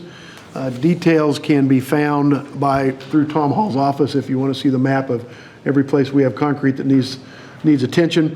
It is a recommendation of the Management and Finance Committee that the Board of Trustees accept the recommendation of the college administration to approve the bid from R&R Concrete for road and parking improvements for a total estimated expenditure of $715,490, and this was the low base bid. And you so move. I'll second. Motion's been made by Trustee Musel, seconded by Trustee Ingram. Any discussion here? And these repairs will be on or near campus? On campus. Okay. You'll notice them. All those in favor, please signify by saying aye. Aye. Those opposed, no. Motion passes unanimously. We are 8/13 done. Trustee Musel. Next item is a first year of a multi-year bid for bulk fuel purchases on campus. We do this on a bid basis for delivery of fleet fuel on an as-needed basis. And estimated annual fuel consumption for the college is 22,000 gallons of unleaded gasoline and 2,800 gallons of diesel. It is a recommendation of the Management and Finance Committee that the Board of Trustees accept the recommendation of the college administration to approve the proposal for McInerney Oil for bulk fleet fuel for an estimated base year of $75,000 and for a total estimated expenditure of $375,000, including the renewal options through June 2028, and I would so move. Second. Motion's been made by Trustee Musel and seconded by Trustee Smith Everett. Any discussion here? I might just mention, this is a bid, this isn't a fixed price per gallon, it is a markup of .295 per gallon as a markup for whatever the market price or the wholesale price of the fuel is that McInerney receives. I thought we were getting a deal. I'm kind of curious, I didn't think about this earlier, but so is that 30% over what the gas station pays, or is this? It's .295 cents Yeah. per gallon. And that would be over a wholesale price, I I assume. thought it was 29 cents over a gallon, is that not? .295 per gallon, 29.5 cents per gallon. Yeah. Over a wholesale price. It wouldn't be over a retail price, I would Yeah, right. assume, so. Do you know what the difference is? Was that basically similar to what we'd be paying at a What's the gas station? wholesale price? That's what I'm kind of curious about, or how the post that matches. Do we have any We'd idea? have to look into that. Okay, I'm just curious, thank you. Why don't you know? That's why we need another hour on the budget, right? Perhaps. Any other discussion? Seeing none, all those in favor, please signify by saying yes. Yes. Those opposed, no. Motion passes unanimously. I was kidding with Rachel Lears, so everybody knows. Next, Trustee Musel. The next item is a multi-year purchase for funds above $150,000. It is for purchase of health insurance for international students who are required to have health insurance to comply with their visa, their F1 visa. The program must provide group health and accident insurance covering hospitalization and medical treatment for these students that come to our campus. Although this is a budget item for us, the amount is ultimately paid by the students on top of their tuition and fees. It is a recommendation of Management and Finance Committee that the Board of Trustees accept the recommendation of college administration to approve the proposal from Luermark Student Insurance for International Student Group Health and Accident Insurance Program Services for a base year of $251,681. And the future years would be contingent upon loss ratio, and we would have the option at that time to look elsewhere if this price became or appeared to be uneconomic. Could you confirm that price for the base year? $253,681. Thank you. Did I say it wrong? It's okay. You've been reading a lot. It's okay. I didn't hear it. She had to tell me. Once upon a time. Any questions for Trustee Musil on this motion? Do we have a second? We need a second, excuse me. Second. Motion's been made by Trustee Musil and seconded by the gentleman Trustee Hamel. Any discussion? I'd like to make one comment. Yes, sir. I do the math. I love doing the math on these things. I just find it interesting and something to know what you're spending and how to look at it. So there's about 1,000 students. I asked the question. I was given back. We have about 1,000 international students. It breaks down about $250 per international student and about $20 more per credit hour is what it approximately comes down to. So. Thank you. Any other discussion? All those in favor, please signify by saying yes. Yes. Those opposed, no. The motion passes unanimously. We are 10/13 done. All right, and number 11 is an award of bids for multi-year purchase above $150,000. This is for manufacturing business consulting. The purpose of the RFP was to establish a contract for assisting the Workforce Development and Continuing Education Department in preparing strategic plans to deliver workforce training to the greater Kansas City metropolitan area, international manufacturing organizations.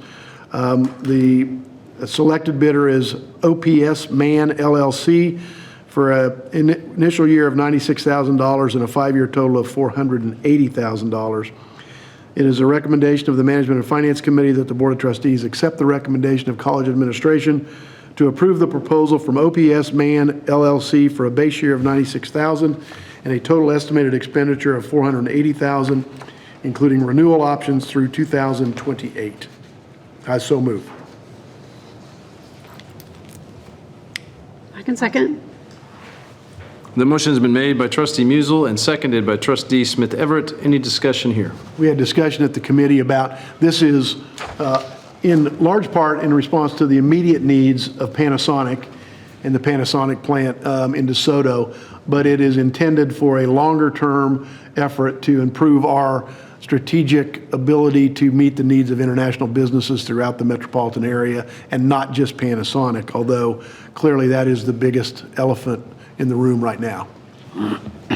Did you get clarification on what that means they actually do? I was trying to understand, just reading it, I got the gist and the notes in the email today, but And I missed the committee too. Thank you. for what that does question. that, I would defer to Elisa as to the specifics of sorry, what. Ms. Waldman. I think I Wal- always do that for real.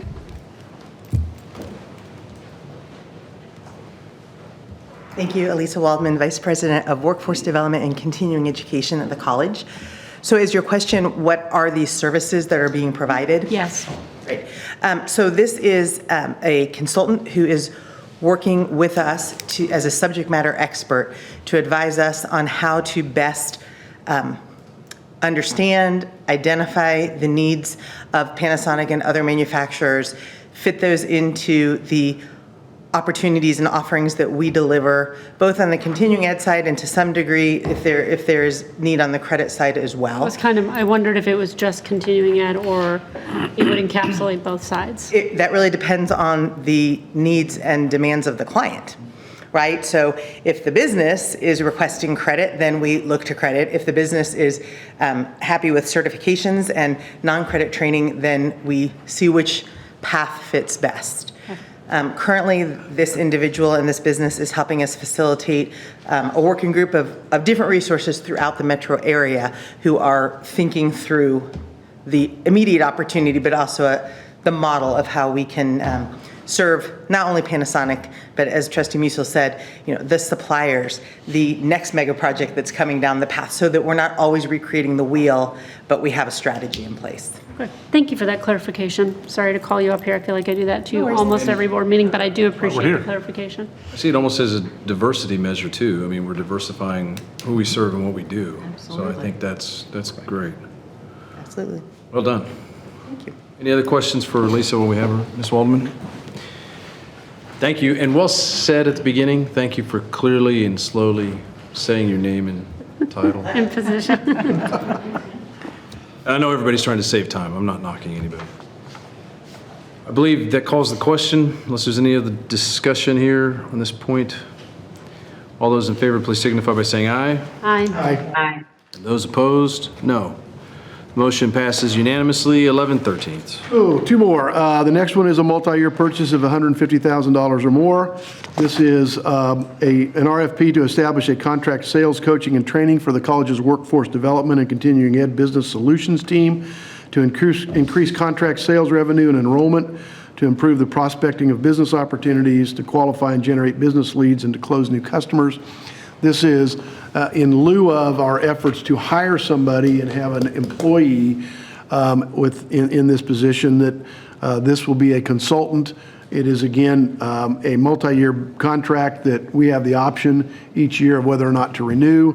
And so this would be the first year at $66,000 with $330,000 over the 5-year period if each option was picked up. It is a recommendation of the Management and Finance Committee that the Board of Trustees accept the recommendation of college administration to approve the proposal from Elevated Results, Inc. for a base year of $66,000 and a total estimated expenditure of $330,000, including renewal options through 2028. And I so move. Second. Motion's been made by Trustee Musil and seconded by Trustee Hamel. Any discussion here? Trustee Hamel. Yeah, I will say I had a little concern over this. The price seems kind of steep initially off the first thought. Had a nice conversation with Elisa, and actually she could probably explain it better than I can if you'd like to kind of share some things that we discussed. Yes, thank you. I appreciated the conversation and questions as well. So this is really a fractional leader who is assisting us in supporting, establishing, and strengthening our contract training unit, which is part of continuing education and workforce development. This is the opportunity. We have 2 salespeople who are in the community meeting with approximately 10 businesses per week each to try to understand how we can better serve their workforce training needs. We did try to, tried to hire for that. We posted that position. Really, we're not able to find the fit, not even close, to be truthful, and for a number of reasons. It is somewhat in its infancy. We have been doing contract training for many years, but if you all recall, a couple of years ago, we reorganized the branch. So this is a new configuration with new roles and responsibilities. The contractor that we're using brings a tremendous amount of expertise. And so likely someone with that level of expertise would not typically be interested in the position that we were advertising for. They spend about 8 to 10 hours a week with us. It is a combination of coaching the sales team individually, meeting with us as a team weekly, and then working with me. They have access to our Salesforce information. They pull the reports. They provide the analysis, help us understand all of our opportunities, and work towards the future ones. So it has been very, very valuable in the past year, and our hope is to continue with this role until we are at a position where the revenue we're generating from those 2 business development individuals really justifies the need for a full-time director, and hopefully that will be sooner rather than later. So as Trustee Hamel and I discussed, this, I would not anticipate 5 years from now we would be renewing this or needing this. We are really hoping to grow into our goals that we're setting. one time I was working on a project, it was with accountants, and the senior mentor of mine said, well, they're accountants, they ask questions differently. So thank you for entertaining Trustee Hamel and asking his questions. Many of them are good and deserved, so thank you. Thank you. So I'd also like to say, we obviously are going to be looking for a sales director very soon, so if anybody's listening and would like to have that position, beware it's coming. Thank you for that point. Any further discussion here? Seeing none, all those in favor of this proposal, please signify by saying yes. Yes. Yes. Those opposed, no. Motion passes unanimously. 12/13, Mr. Musel. Final item on the Management and Finance Committee action list is a multi-year purchase of $150,000 or more for an athletic strengths and conditioning program. The RFP was to establish a contract for strength and conditioning services for the college's athletic programs. This includes a software system and mobile application for coaches to track athletes' progress, build custom workouts, and for athletes to access their workouts and track their progress. It is also for the chair of the Management and Finance Committee strength program to get through the agenda, and that's an add-on. It is a recommendation of the Management and Finance Committee that the Board of Trustees accept the recommendation of the college administration to approve the proposal from RAC Coach for a base year of $33,000 and a total estimated expenditure of strength and conditioning training services for the college's athletics programs of $195,000, including the renewal options through 2028, and I would so move. Second. Motion's been made by Trustee Musel and seconded by Trustee Ingram. Any discussion here? This is the incumbent that has been doing it. Our athletics department thinks this is important. I think if you view the success of our teams and as I understand it, the injury or lack of injuries, that this has been a worthwhile project and helpful to our student athletes. I hope the chair avails himself too, because I still call Dr. Cook, so you better live for a while. Any further discussion? Seeing none, all those in favor here, please signify by saying aye. Aye. Those opposed, no. Motion passes unanimously. Trustee Musel. As always, there were informational reports on other procurement items that were below the thresholds we've established for board action. I appreciate everybody's patience. We talked about ways to combine all these together, but I think it's important to the public that we go through these one by one, even though it's a little bit painful to show what we're spending money on and why. So thank you, Mr. Chair. That concludes my report. Thank you, Mr. Chair. The next item on our agenda, going back to it, is the Student Success Committee by Trustee Ingram. Thank you, Mr. Chair. The Student Success Committee met at 9:30 a.m. on Wednesday, June 7th, 2023, in this boardroom. We had one item on the agenda, and that was program review. Dr. McLeod provided an overview of the HLC required program review process at JCCC. The cyclical process includes a comprehensive review, peer review, administrative evaluation, and an annual review. These processes are completed in conjunction with the college's fiscal planning and program recommendations. Data gathered is used in determining resource allocations, new faculty requests, special projects, scheduling decisions, and program sunset and continuity. He also shared resource allocation and quality indicators, which are published on the JCCC website.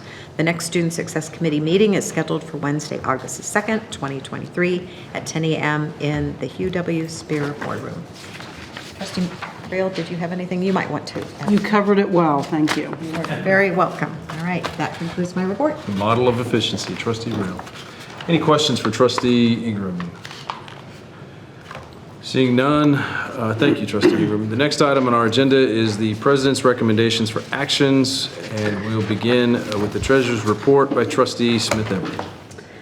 Thank you, Mr. Chairman. The Treasurer's report can be found on pages 23 through 34 of your packet. That packet includes the month ended April 30th, 2023. Some items of note include the first part, which includes the general and post-secondary technical education funds, which are the primary operating funds of the college. An ad valorem tax distribution of $47 million was received from Johnson County on June 5th and will be included in the June report. The general fund unencumbered cash balance was $96.8 million as of April 30th, 2023, and expenditures in the primary operating funds are within approved budgetary limits.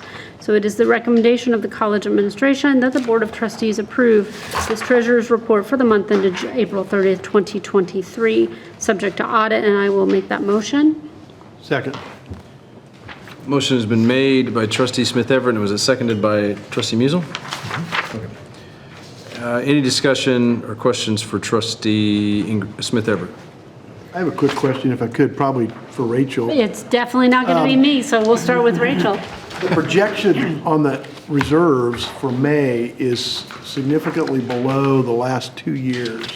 I just wondered if there was an explanation, a timing explanation or something else. I'm sorry I didn't raise this before the meeting, Rachel. Right, so I think you're looking at the general post-secondary funds, unencumbered cash, 3-year monthly trend chart. Right, on the page 33. And so the decrease down to May of 2023 was related to the estimated expenditures for the science lab renovations that are being paid for out of general fund reserve. So that's what we expected to see. That's that budgeted spend down from reserves for that project. Thank you. Thank you. Any other discussions here? Discussion or questions here? Seeing none, all those in favor, please signify by saying yes. Yes. Yeah. And those opposed, no. The motion carries unanimously. The next item is the monthly report to the board by Dr. Bound. All right, well, good evening, trustees. It's my privilege to provide you with a monthly report. In the report this month, I've got 4 items that I'd like to cover. The first are highlights out of the monthly campus update. Each month you receive a written report from representatives across campus. We're going to change the name of that report because it happens to bear the same name as this report that I give every month and may create some confusion. So we're going to be referring that as to the monthly campus update. But I wanted to draw your attention to a few items in this month's report. First of all, there we go. There are really 5 items that I want to draw to your attention. The first is May is our active month for study abroad trips. We had 5 faculty-led trips during the month of May. One was led to the Basque region of France and Spain, and the focus was on art and culture. The second trip was to Germany, and the focus was heavily on economics and history. The third was to Japan, which had a cultural focus. The Netherlands trip was the 4th one, where they focused in on welding and water management. And then finally, to Scandinavian region, the focus was on science. So that was the first item that I wanted to draw to your attention. Secondly is the way that we support our students, but also our faculty. And in the report we provided you was a focus on the work that our reading specialists do in supporting students. So we talk about the broad range of students that we serve. We certainly have students that need additional assistance in mastering their skills in reading and reading comprehension. And so our reading specialists provided 290 hours in this past semester of support for students. In addition, and you heard Dr. View recognize this, the work of our Writing Center and the way that they support our faculty, and particularly in this effort around artificial intelligence and how we balance that, and how from a pedagogical standpoint and a training and guiding of students in the appropriate uses of artificial intelligence is a second area that I wanted to highlight. Third was really around our early college work in the partnership work that they do, and part of a broader movement around remaking learning, the Remake Learning Days Festival that our team focused. We served about 500 to 600 students in this time. Partnership between the Midwest Trust Center, the Nerman Museum of Contemporary Art, Student Life, our Model United Nations group, Culinary Arts, the CoLab, and sustainability teams all work together in supporting students. Our Johnson County Adult Education Program, as you've heard previously, received a digital equity grant, and that provided Chromebooks for students, and it served 662 students through this $35,000 grant. 63% of the students were English language learners, and 37% of the students were either for the adult basic ed programs or GED completion. And then finally, a group that we haven't talked a lot about here at the board table since I've been here, our National Community College Benchmarking Project, the National Higher Education Benchmarking Institute work that we do in heavily supporting community colleges across the country with comparative data. And the incredibly important work that they do. This week, they've been hosting a virtual conference with folks from across the country, and 3 of the colleges that they highlighted in the work that they're doing are the College of DuPage, Ozark Technical College, and South Florida College, are 3 colleges that are utilizing the resources and services that we provide. So that was one thing I wanted to cover during my report, and to highlight the information that is compiled by our colleagues across the college and providing you with that. And I could cover many other items in that 33 pages of information about the great work that's happening across the college. Let's talk enrollment. Continuing ed continues to have a strong year from an enrollment standpoint. The current enrollment for summer is 2470. That's down slightly from last year. Remember, last year was heavily influenced by federal relief dollars. That is not in place to any significant level, at least compared to prior years.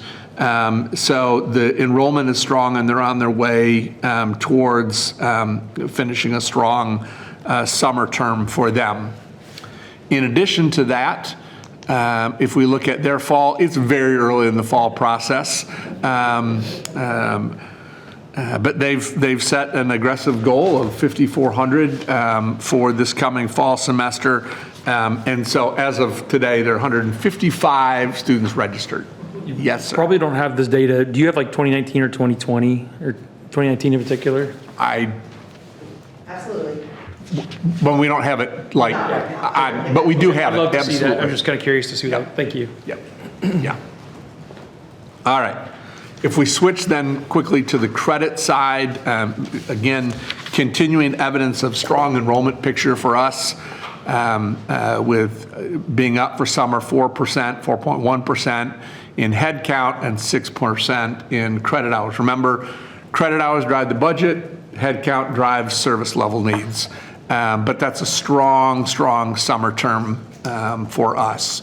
And really looking, for the most part, across the spectrum, strong enrollment for us. And then finally, in the enrollment report for fall, again, we're early in the cycle. We're up a little over 1%, 1.25% in head count, and 3.4% in credit hours, realizing that the bulk of the enrollment activity begins to happen after the 4th of July, is when things really kick in. A reminder to anyone who may be listening, the earlier you register for your classes, the more likely you are to get the classes that you want, when you want, with the instructors, the faculty that you want. Early enrollment also is a heavy predictor of student success. And so, you know, we had some conversation in the inclusion belonging, looking at predictive analytics. One of the things we look at very closely is when do students enroll for the coming semester. And when you do it late, that can be a predictor of challenges that a student may face. That isn't true of all students, but generally we can say that the data bears that out. Enroll early. There we go. All right. The last thing I wanted to cover in my report for tonight is we do have a lot to be thankful for. This is our last board meeting of the fiscal year. And I am incredibly grateful to our faculty and staff who have continued to do great work to benefit our students. You heard lots about that tonight. You heard from Dr. View about the work of our faculty. I would echo that and say, as our faculty are dedicated, so are staff, and they continue to do a fantastic job. We do have a number of folks that have retired this year. The work to fill those positions is significantly completed. There are still a handful of positions that we're still looking to fill. At this table, though, is one who is retiring, and Pam Vassar is retiring at the end of this month. And Pam has been a driver of many important things here at the college. Certainly you won't find a bigger advocate for students. You won't find a bigger advocate for student athletes. I see her regularly, more often than I'm there. So I don't see her if I'm not there, but I know she's there in supporting our students across our campus. Been instrumental in rolling out the guided pathways and planning the guided pathways work, and been a strong advocate not only for our students, but for the employees of our Student Success Branch. And so, Pam, I want to say thank you very much for your leadership. Thank you.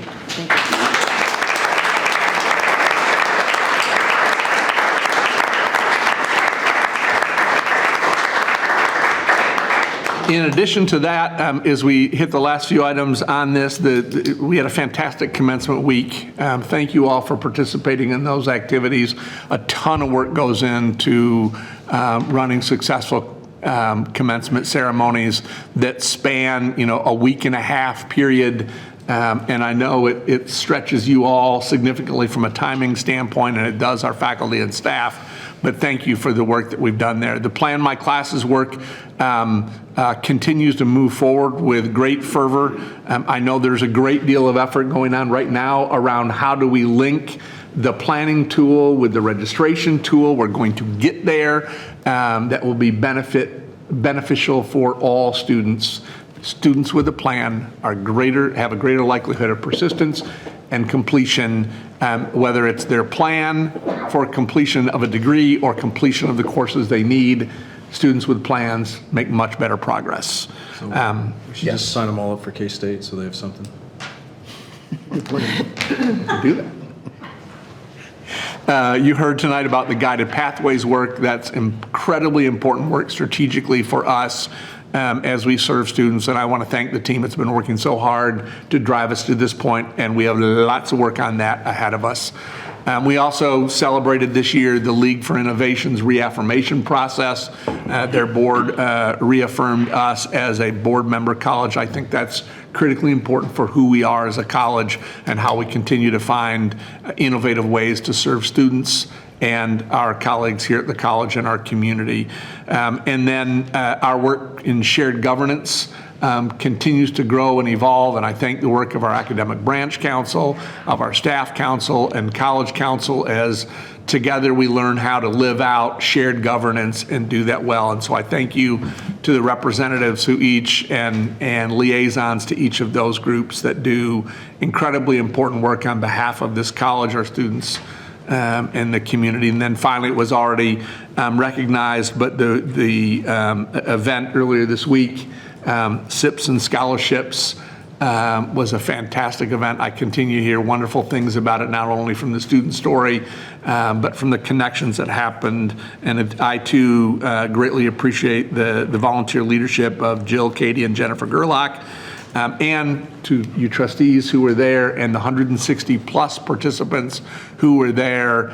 Again, this is another way that we continue to develop relationships and foster relationships with our donors and friends of the college. And with that, I'm happy to answer any questions.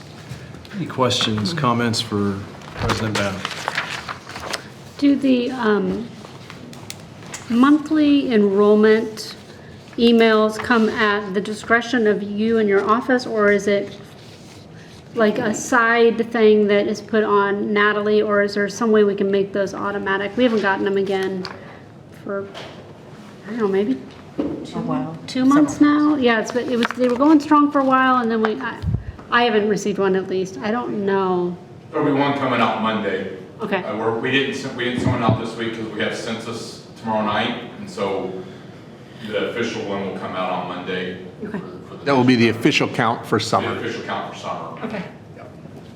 They usually go out about once a month to the board. Yeah, that's why I don't think we've. I think we usually start, though, getting them at some point for the fall, I think was what we were. This is where it kicks in That is for fall. Monday. It starts kicking in, yep. Okay, well, you said the summer, so that, I'm sorry, Trustee Rattan, I was confused. How are we comparing versus our peer institutions? Looks like we've been up and we're staying up as far as head count and hours. And I remember when we were down about 4%, other institutions were down double digits, like 9 or 10. How are they looking across academia and peers? And John Clayton is coming to the podium and will answer that question.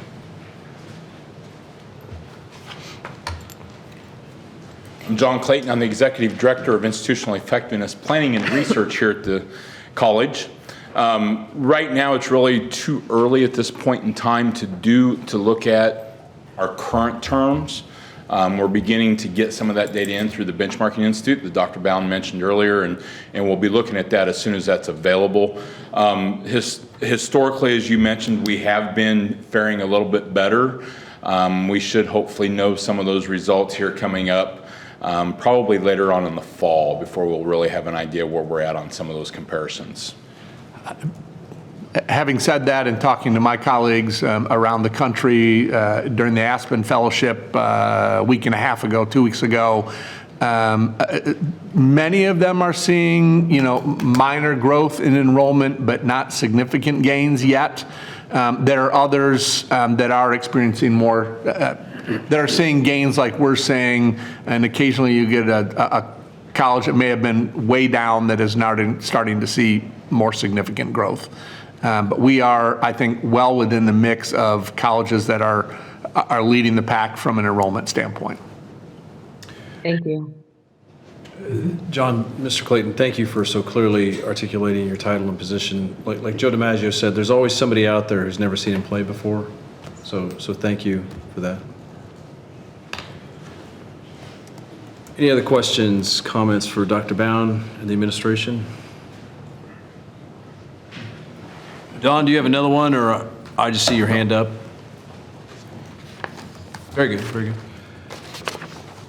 Seeing none, the next item on our agenda is new business. Is there any new business for the good of the order? Seeing none, any old business to attend to? I don't believe we have any. The next item is the consent agenda. May I entertain a motion to approve the consent agenda as presented? So moved. Second. Motion's been moved by Trustee Musel and seconded by Trustee Ingram. Any discussion here on the consent agenda? Seeing none, all those in favor of the consent agenda, please signify by saying aye. Aye. And those opposed, no. The motion passes unanimously in the opinion of the chair. The next item on our agenda is the executive session. And I'd like to entertain a motion for that purpose to go into executive session to discuss personnel matters of non-elected personnel in order to protect the privacy interests of the individual to be discussed. No action will be taken during this session. The executive session will last for 1 hour, beginning at what time? You want to say 7:25, Yes, please. 7:25? And ending at 8:25 p.m., at which time open session will resume at this location for those in person and by Zoom video conference for the rest. At this point, we'd like to invite Dr. Andrew Bound and Kelsey Nazar to join the executive session. And the motion was made by Trustee Musel, seconded by Ingram. Not yet. No. I would make that motion. We was did the consent consent. agenda, but I'll move the executive session. It's all run together, I apologize. Is there a motion? So moved. By Trustee Musel and seconded by Trustee Ingram, I apologize. Any discussion on this motion? Any Dr. McLeod's so entertaining, I'd like to invite you, but we can't. All those in favor, please signify by saying yes. Yes. Those opposed, no. The motion passes unanimously. We'll see you at 8:25 and back here at 8. See you at 7:25. See everybody else back at 8:25.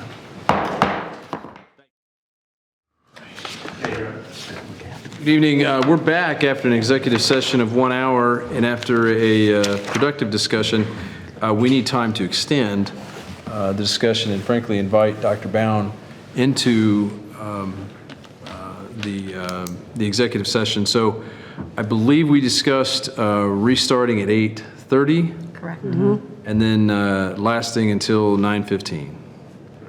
And at this point, I would entertain another motion, if I may, to go into executive session. Chair Frost, will you state the purpose for the executive session?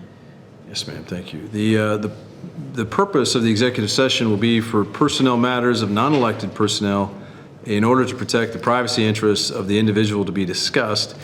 No action will be taken during this session, and the executive session will last for 45 minutes this time, beginning at 8:30 and ending at 9:15 for those in person and one person by Zoom video conference.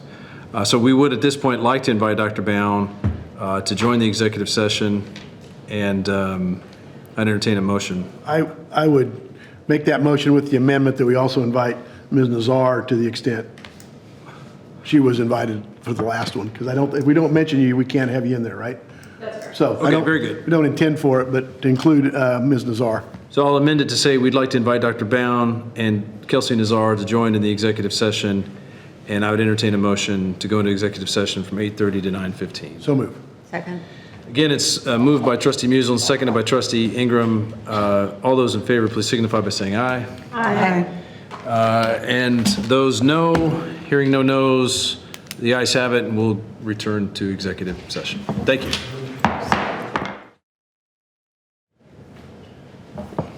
We're back after a second executive session in which the board discussed personnel matters, and I'm going to now move the board to approve an amendment to the President's employment agreement to change the President's compensation as follows.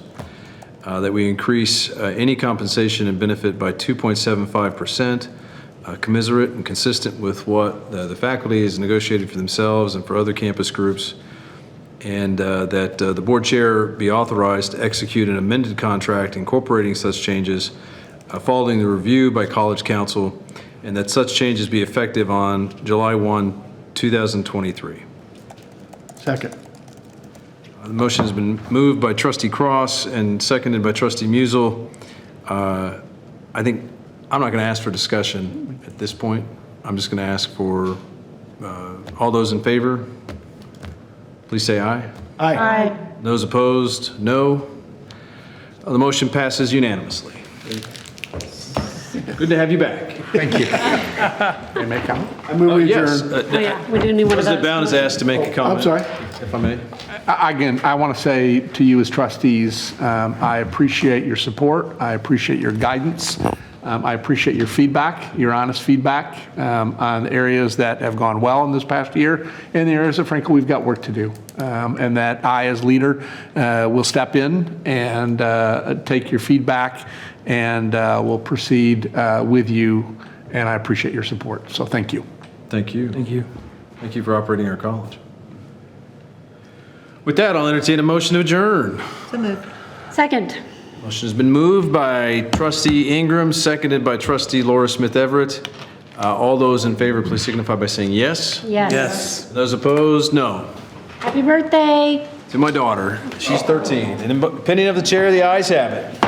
We'll see y'all later. Thank you, staff. Thank you, staff. Thank you, staff.